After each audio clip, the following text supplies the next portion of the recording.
Welcome to Strength in the Numbers. My name is Andrew Codd, accountant, author, and commercial finance entrepreneur, and it's my job each week to bring you leaders in finance and business and deconstruct with them their real stories, insights, and hard-won lessons into practical advice on the key strengths and qualities you need to remain relevant in accounting and finance today, as well as the steps you can begin to take to elevate the impact you make to have a fun, successful, and rewarding career in accounting and finance. Now let's go over to the show.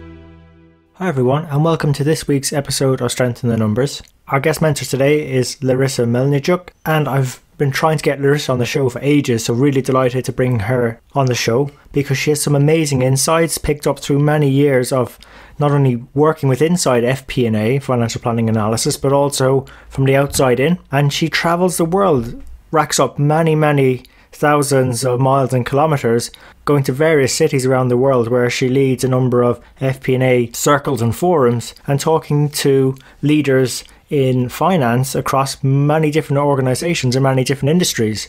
So what she has to say is the culmination of all those many conversations. And she shares some amazing insights on the show. I mean, one that blew me away was why 70% of UK CFOs are suggesting FP&A is the hardest position to fill in finance and accounting. And that's only one area she goes into. She also goes on to say why she would challenge those who think the accounting profession is not creative enough. Also, practically, she breaks out 3 areas FP&A can become less traditional in and also more valuable in supporting quicker, more flexible decision-making processes in their organisations. And then we peer into the future, 3 to 5 years out, and what FP&A might actually look like then. So look, there's loads of value in this podcast. It's a tiny bit longer than usual, but there's so many great insights packed in there. I just couldn't let Larysa off the line. So if you enjoyed the show and want to check out any of the resources or items mentioned on it or how to connect with Larysa, please check out our detailed timestamp show notes at sitnshow.com/podcast/070. So without further ado, over to Larysa and the show.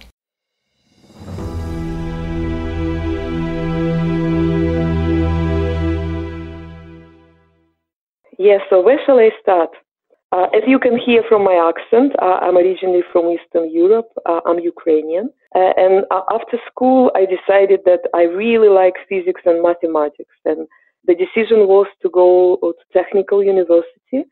And I studied for 6.5 years, and I received a Master of Science in Physics of Materials. And then somehow after the university, I realized that technical and engineering profession is not for me. And it was a very exciting time in new independent Ukraine. So we had a lot of opportunities to study abroad. There were some scholarships and so on and so forth. And I was very lucky to use this opportunity. So I studied in many different places around the globe for shorter and longer executive and management programs in order for me to understand what I would like to choose from business profession. And it was my conscious decision to choose finance because I really thought that my mathematical, logical, engineering and scientific background will help me to be very logical and proactive FP&A person. At that time, we didn't call this FP&A, we called this forward-looking finance. So the decision came really after some experience and a lot of study. I was very lucky, I think. It's funny how fortune favours people who take sort of action and take some positive steps in their career. I suppose in terms of your journey, you know, you've done the accounting and finance thing, you've done the business side of things, you know, and you're one of probably the foremost thought leaders on the FP&A side and forward-looking finance at the moment. I suppose what's been sort of the biggest standout moment for you in your career to date that you could share with our audience? I would say that the biggest impact that happened in my career, it was quite early here in the UK. So I've been in the UK for the last 20 years. Arrived 20 years for my first job and only for 1 year, but then it's happened that I stayed more than 20 years now. So quite early during my career, we realized how impactful, how powerful finance analytics could be. Again, maybe it was luck, but we were really making differences in the companies where I worked for. There were different experiences, obviously. And like anyone in FP&A department, it took so much time to do some data cleansing and making sure that you're looking at the same picture of data before you analyze it. And obviously there were some demotivational moments where, for example, in particular, salespeople didn't like what we showed them in terms of the future development of the sales, and that probably we are not growing the company profitably. But also what we learned from the beginning, that some of the analytics could be very powerful. And being quite junior FP&A person many years ago, I remember how we changed the board of directors decision on some of the very strategic matters after analysis that we done. And even at that time, when technology wasn't as developed as now, FP&A people could make quite a big difference if they were allowed to do this.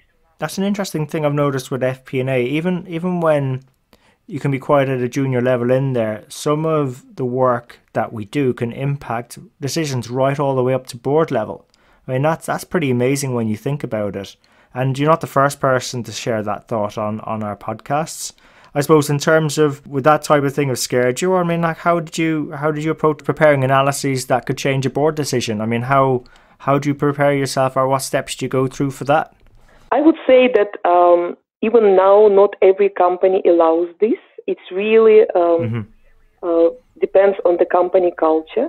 And if you are lucky enough to work for the company that values analytics and values analytics that is going outside of the box, somehow outside of the standard methods, then you're very lucky. You see, so company the first thing, the first step, the company should be ready for good analytical work. This is the first one. Yes. But obviously, when people say that the accounting profession is not creative, I would disagree with them, and especially in terms of modern management accounting or modern FP&A. This is a very creative profession if you're allowed to be creative, if you're allowed to go outside of the box and use different analytical skills and analytical techniques. So I would say that the atmosphere in the department of FP&A is also very important as well. If the management encourage to do analysis, to go outside of the box, if it's not just a simple trend analysis, but people know how to do statistical methods, people are familiar with survival analysis techniques that are very important and very useful for FP&A people in financial services industry. If people really like to create the models and to see how these models will influence performance of the company, this is how you can really make a difference. But I would say that proactivity, this is one of the paramount skills that is needed from people, because if you just sit in your finance department, in your FP&A department, and just prepare to meet one deadline and then another one, and probably not to go outside of this box, then it's very difficult to make it's very difficult to influence the board decisions. I'm just actually thinking, like, when you were just talking of pulling out that bit in your career story, and I know you said you were lucky, right? But I think there's an element of you making your own luck as well, because I suppose when we were starting out in our accounting and finance careers, I don't think analytics, it might have been as important, but I don't think people maybe appreciate it because with all the digital disruption that's going on, I think the first wave that was impacted was information intensive industries. So like your newspapers or music companies or the likes that were replaced by iTunes or Netflix or the provision of online news now. And, finance and accounting, we do an awful lot around information and FP&A in particular, analytics. So if there's that expression at the moment, like data is the new oil and analytics is the new engine. So the time couldn't be better for any people willing to seek out companies that appreciate that, the culture. I think the opportunity's there. And as you said, Larysa, just being a bit more proactive about it, might actually allow us the opportunities to be influencing meaningful problems or problem solving or decisions for our organization. So really exciting time to be to be in FP&A in particular, I think. I suppose that leads me on to another question for you. I mean, what's exciting you most about what you're doing? At the moment, I'm developing my own company, my own practice, and also I'm managing director of International FP&A Board. So I develop international FP&A board in many different countries and cities. If somebody told me 5 years ago that I will be at this place where I am now, I never would even imagine this. But just this week in London, we had our 20th FP&A board. We discussed FP&A team building, and it was a very interesting and very collaborative and very exciting discussion with some case studies and group work and some interesting conclusions as well. And in 10 days, I will be in Japan, where we open our 20th FP&A board. And it will be our 13th country, and it's happened in the last 2 years. So this is the very exciting moment for me. I spend so much time working for different organizations to be inside of the company, to lead different FP&A teams and to develop different projects. And I always was very curious how other organizations are doing this. Obviously, we're all so busy in FP&A. We have so many deadlines. We are working such long hours that sometimes we don't have time just to stop and to think how we can change it, how we can make it better. But now I have this opportunity. You see, so 5 years ago, I changed my life. I decided to try something that I always wanted to try, go outside of corporate world and to create something by myself. And where I am now, it's just incredible because I received this opportunity to see what other companies are doing, what different industries are doing. And, it's amazing how global are those trends. So you will see very similar situations in Asia and in the Middle East and in Australia and in America and here in Europe as well, So we all are at the same place. We understand that we need to move our traditional management accounting to different place. We need to support a very quick, flexible and dynamic decision-making process. And all together with collective thinking, we are developing those trends. So it's a very exciting time for me. I can imagine. Look, there's a few bits in there I want to pick you up on, but I also want to share with our audience. I actually a big fan of your website. Thank you. FP&A Trends. Thank you so much. Yeah, look, I think that you got a great diverse contributors from a blog's perspective as well. Some really excellent articles. I'm always reading them and getting great ideas that I can bring into my own work. But also, it's just great to see the amount of meetings that you're attending and you're growing. Particularly with you going on to Asia now. I'm so excited for you, and I highly encourage our audience to check out your website. I'll put that reference in the show notes as well. I think. Correct me if I'm wrong, Larysa, fpna/trends.com. Yes, absolutely. And again, the website, this is the service to our global community. When we had our first FP&A board meeting almost 5 years ago, in September it will be 5 years. At the first meeting, we were only 5 people, and not 5, I think we were 8 people. And we met in central London in one of the offices of our members. And it was one of the to-do lists. We were discussing that really FP&A needs knowledge, and it needs the exchange platform for knowledge, and something which is non-commercial, something which is vendor agnostic, and so on and so forth. And we created website only 2.5 years ago, and continue this way. So a lot of authors, a lot of thought leaders are sharing information with us. And again, we are very lucky that we have this opportunity to serve FP&A community with this latest knowledge. And another thing that this is the free knowledge. So we are not charging for people to access our website, and also it's independent knowledge. It's not influenced by any vendors, by any salespeople. And we're very proud of this. And there was actually something that's interesting, because I know it's sort of serving the FP&A community to some degree, but you just mentioned, we were talking there, Larysa, about traditional management accounting and how it may need to be different, or maybe I'm imagining even grow up a bit. I mean, Do you want to expand on that a bit further, how perhaps traditional management accounting needs to change? Because I think we're both qualified management accountants ourselves. Absolutely, yeah. CIMA qualification. So this is our management accounting body in the UK and many, many countries around the globe. And obviously it was, and it's still fantastic qualification. But the reality is such that when, as an FP&A director, you try to find new people, FP&A practitioners, you're looking for some staff in your department. And with 500,000 qualified accountants in the UK, I must say that this is a very difficult task. And if I experienced this probably 6 years ago when I was looking for several people, and there were a lot of people at the marketplace and a lot of CIMA qualified and ACA, ACCA. But the reality is when you interview those people, you understand that it's not enough to be qualified accountant in order to be modern FP&A practitioner. And interestingly enough, we started to discuss this at London board quite early. And what I discovered that quite a few of my colleagues already started to experiment with people outside of accounting profession. And the interesting thing that many of them said that they are really exceptionally good, like people with engineering background, with mathematical background, and so on and so forth.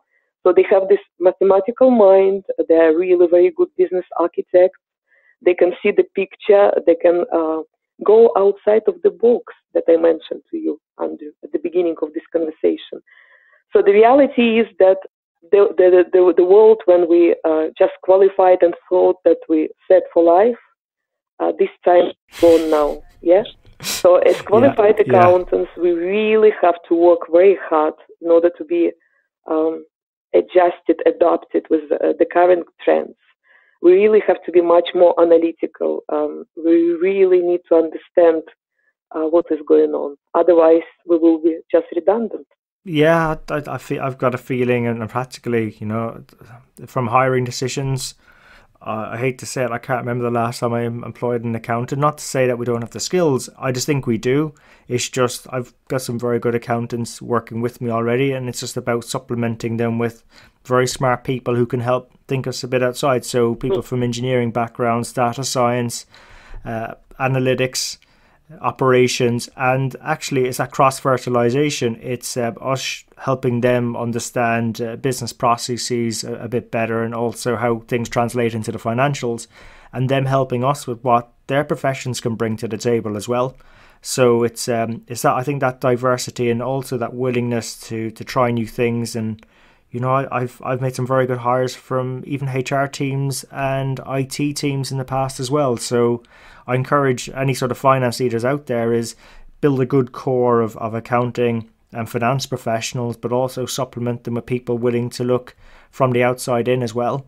Absolutely. To help the whole team grow. Absolutely. And I wanted to add, Andrew, that just this week in London, we discussed FP&A building. And when we brainstorm the attributes of good FP&A professionals, it was quite a long list. And the reality is that to find the combination of all those skills in one person is very, very difficult. And this is the reason why definitely it's so difficult to find good FP&A professionals. That the statistics shows that in the UK, up to 70% of CFOs say that this is the most difficult position to fill, for the reasons that we discussed, because the requirements are incredible. So one of the solutions, as you said, Andrew, it will be how to build teams with some complementary skills, with some complementary attitudes as well, So it's very, very important task.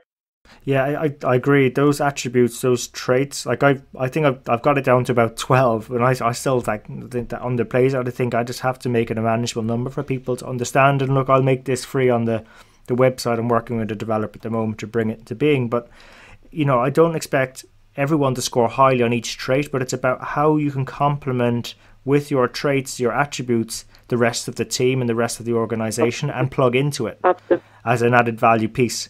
I think we shouldn't expect to be brilliant at everything.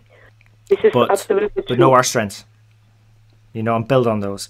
And we've got greater strengths at FP&A, that visibility across the business, the ability to translate what's going on, the financial access to decision makers all the way up to board level, good technical training. I mean, what a great skills to have in today's age when information is the new oil. So, yes. I just don't want people to feel discouraged about an accounting and finance career. I just think it's a great strength to be plugging into organizations and appreciate other people have very useful skills that when they combine with FP&A and other sort of accountants out there, I think it just improves the overall value proposition. That's where we need good leaders as well to facilitate and make that happen. And again, really encouraging to hear people are thinking outside the box. Absolutely. But I also wanted to add, Andrew, that in the UK and also in those countries where traditional accounting qualifications are very popular, they continue to be very popular. But traveling the world, I can see that there are great FP&A people with, for example, in America, the typical FP&A director will be an engineer or maybe mathematician with some MBA. Definitely. Or somewhere in Germany, it will be just an engineer with some experience in finance, because there are no special accounting qualifications in Germany.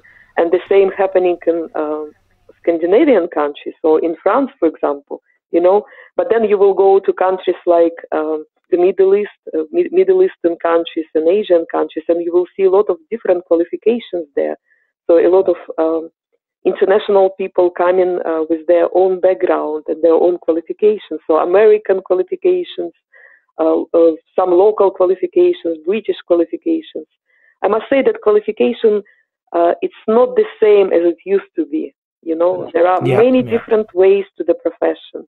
And previously it was, at least in the UK, the way to the profession, the way to be a finance director, it was only professional qualification. At the moment, there are different ways. And another thing, FP&A certification that was developed by AFP around 5 years ago, it becomes more and more popular, and the idea is that it's only 2 exams, very, very practical. And the idea is that the exams were developed by practitioners, by people like you and me. And actually, I was one of the volunteers who developed this qualification, you see. See, I think it's a bit more practitioner type crowdsourced qualification. I have to say, I'm going to confess, I don't know the ins and outs of it. We've had a couple of previous guests on the podcast that actually are contributors to it as well, Larysa. And if it's anything to go by, interviewing you all, and encouraging. There's such great thought leaders that are practically contributing their experience to this, building qualifications where, I don't know about you, but for me, CIMA was the only choice I felt when I was sort of finishing up my studies and I wanted to do it. And for me, it was like a golden ticket. But looking at it now and then having led global teams and seeing other finance directors out there and speaking with great finance and accounting professionals, I'd say the balance is shifting in terms of you don't necessarily need an accounting qualification to be very relevant in accounting and finance anymore. It helps, but it's not the golden ticket it used to be. Absolutely, yeah. I've seen incredible, very talented finance, in particular FP&A leaders that never had any accounting qualification. You see, so I'm sure that there are different ways to go, and this is the reason why our accounting qualifications have to change as well. They have to take into consideration a very practical way of FP&A. You see, so they should adjust very, very quickly as well with the current trends. Well, just thinking out, there's this expression out there, and I know you're doing a lot of traveling, Larysa. There's this expression out there, the chief value officer, because accounting is becoming a bit more hybrid now, with the finance and accounting side combining a bit more operations and customer success. That is all coming together, and people are saying, well, the CFO is now becoming the CVO, the chief value officer. Have you sort of heard or seen those conversations developing on your travels or anything like that around adding finance adding more value? Or FP&A adding more value? Anything come to your attention? I really like this question, Andrew, because you are absolutely right. FP&A, this is not the function anymore. This is not just the department. FP&A, this is the framework in business. The framework that is used for strategic decision making and also for operational decision making. And not only CFO is becoming value, you call this chief value adding officer, chief value officer, yeah? But I've seen situations when FP&A directors became part of the board. So I know a couple of examples like this, still a few, but I believe that there will be more and more examples like this. But now it's absolutely normal for especially group FP&A directors to sit at the board, not as the executive members of the board, but as providers of information and those that can play scenarios very quickly. And I can see it in many companies now, so it's already started to happen. So definitely everything about value adding analysis, everything about adding value to the company. And ultimate goal for FP&A, this is to support very quick and flexible decision-making process in this incredible business environment. This is exactly what we need now. Yeah, completely. And look, I could talk with you all day, Larysa, so I got to be respectful of your time as well. I know, I might need a part 2 on this, but I can't let you get off this topic. So, in terms of, let's say we've got some of our listeners there that, want to go down this route or this route, what could be a couple baby steps that get them closer to offering this sort of flexible and valuable decision support, that forward-looking support for the business? What steps could they take in your mind?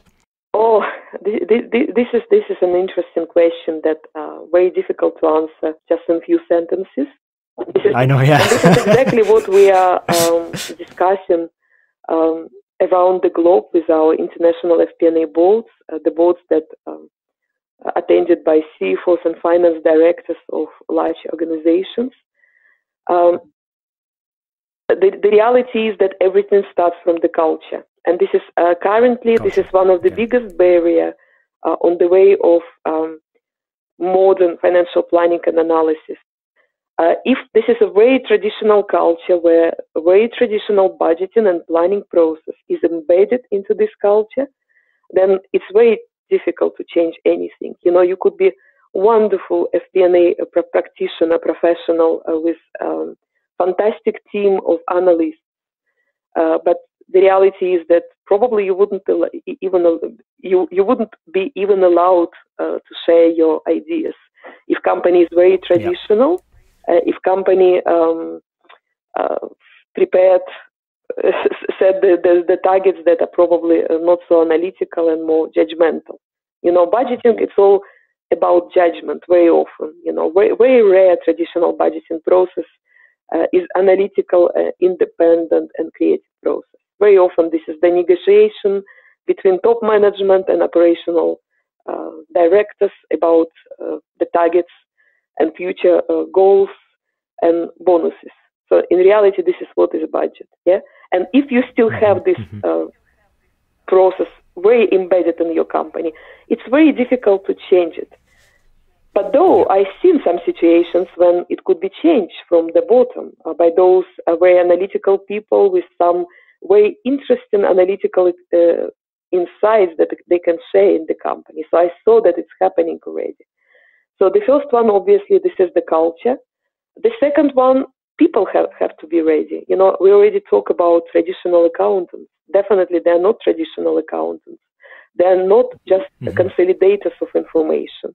And we already discussed this, that people should be thinking outside of the box. They should be proactive. Definitely.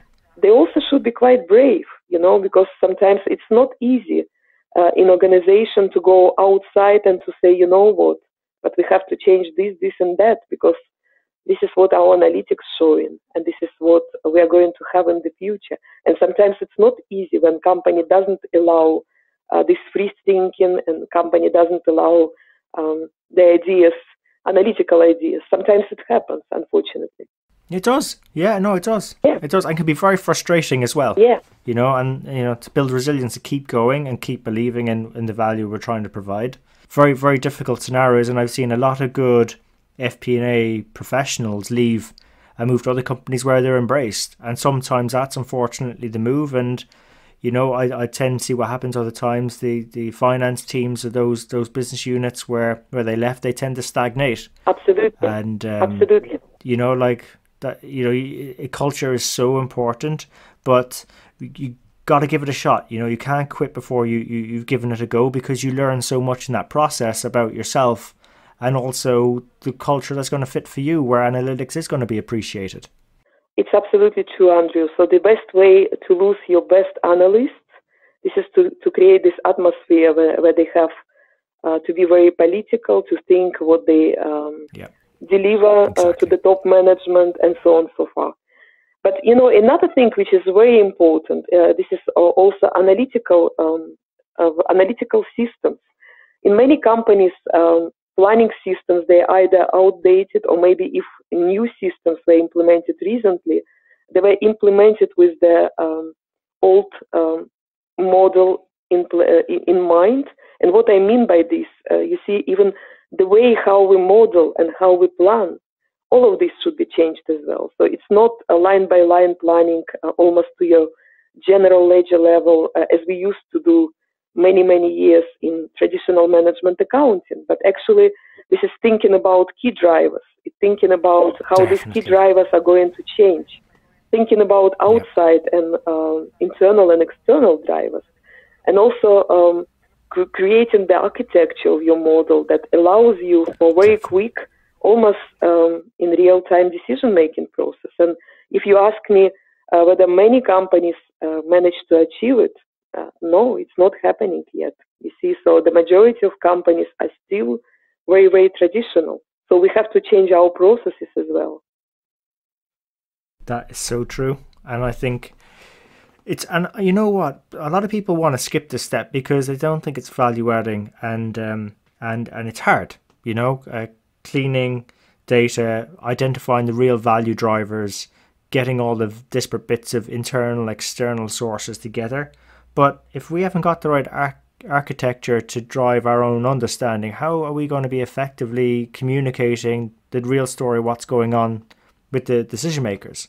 So we have to go through it, and we learn a lot about a business, its model, its value chain in the process.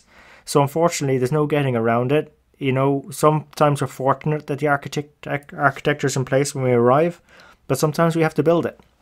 And once we have it, then it opens up a great platform to add so much value. And I think that's one of the exciting things about working in FP&A at the moment, is just that those existing strengths with that type of architecture, you can really make a meaningful contribution to organizational performance, and have a good, fun, rewarding career along with it as well, Larysa. So I mean, actually, just thinking at the time, again, I want to be respectful.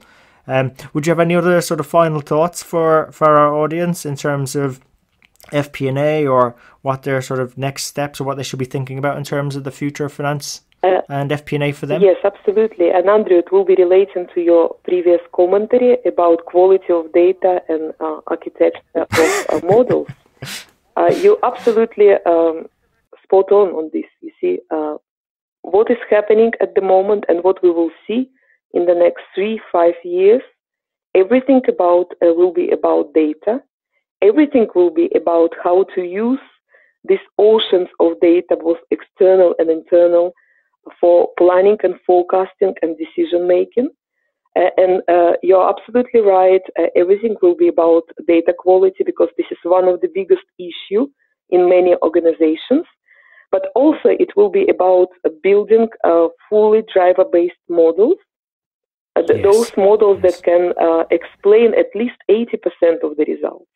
And those models that could be played in real time in the boardrooms for almost immediate decision-making process. Obviously, the judgment still will be there, but the judgment is not going to be to such extent, and it's not going to be a biased judgment. It's going to be judgment that is based on experience, on intuition, and it will be maybe only 20% of your analytical process, So in view of this, we started to explore how artificial intelligence and machine learning can help us to identify those drivers And we created our global artificial intelligence and machine learning FP&A committee just recently. We had only 2 meetings this year, and we are going to have the next one in November. So the project is quite unique from the point of view that it's exploring how to use artificial intelligence and machine learning only for FP&A, only for strategic finance, not for those small tasks of automation or for operational finance, but how to combine this for the task of driver-based planning, identification of the drivers, and maintaining of this model in the future. And you know what? 2 years ago, I didn't hear about such instances, but now we have 12 members of this committee, and all of them representatives of those organizations that already started to use artificial intelligence and machine learning for FP&A, for decision making. So it's already started. This is the only beginning. We wouldn't say that it's very common in FP&A yet, but the goal of this committee to learn those cases, but also in parallel, we are doing our research project. So we are creating the solution, how it's possible to do this, you see. So very excited about the future, and just watch this place. Driver-based planning, artificial intelligence, using data for decision-making, for planning and analysis. So this is the place to watch for all FP&A practitioners. Well, that's fantastic. Larysa, that's really encouraging to hear that as well. If our audience, if they sort of want to follow up or connect with you about any of the items we mentioned, and we covered a lot on our podcast today, where's the best place for them to connect with you at? So they can register on our website to be connected. Also, they can become the part of our FP&A Club LinkedIn group. So the group is more than 5,300 people at the moment, and we try to discuss everything what is happening in this group. And also, I would be quite happy to connect with people on LinkedIn. So just send me the invite and say that you were part of this, that you were listening to this broadcast and you would like to connect with me. And another thing that I would like to say, that we are looking for interesting case studies in financial planning and analysis. We are looking for those companies that already started to use artificial intelligence and machine learning for FP&A, or any interesting predictive analytics examples, or any interesting FP&A business partnering examples. So please reach out to me directly to LinkedIn if you have such examples. I would be quite happy to look at this. And our goal is to look at this and to share this with our community if this is something which is really unique and interesting. That's fantastic, Larysa. And again, look, really appreciate for all the insights you shared with us. And it's been great to have someone who's built up a great practical knowledge of FP&A, and then from inside, and then for the last 5-6 years, seen our profession from the outside in, to share such great insights and trends, and also a path perhaps to how we can be more relevant into the future as well. Larysa, thanks for coming on our show today, and have safe travels to Asia. Yes, thank you so much. And Andrew, thank you for giving me this great opportunity. I'm enjoying listening to your broadcast. So I think this is a great initiative as well. Good luck with development of this exciting project. So thank you so much for this, and hope to meet with you in person very soon. Thank you, Andrew. So there you have it. Hope you enjoyed today's show. If you'd like to know more about our guests today, their bio, and follow up on the resources mentioned during the show, you can find all the relevant links and more at sitnshow.com. There you'll also be able to get access to earlier shows, read the latest blogs. There's also an opportunity to subscribe to our newsletter, which will give you heads up as to when the next show is coming out, latest events, news, and anything that's going to be relevant to help you have a fun, rewarding and successful career in finance and accounting. And just before you go, we really appreciate your feedback. If there's something we can do better on the show, something that's not working, or something you'd like to see, even a guest you'd like for us to invite onto the show, someone who you think might be able to benefit you more and also the rest of our community, please let me know. You can email me I'm at andrew@sitnshow.com, or feel free to connect with me on LinkedIn. Just drop me a message so I know how you found me and we can connect. And really, it's our community that'll make the show. If we keep engaging and driving each other on, we'll keep on building our strength in the numbers. When all is said and done, if we can do the numbers better and finance better, we'll create more opportunities for ourselves, our friends, our families, our communities and our businesses. So until next time, have a good rest of the week, take care, and let's keep building our strength in the numbers.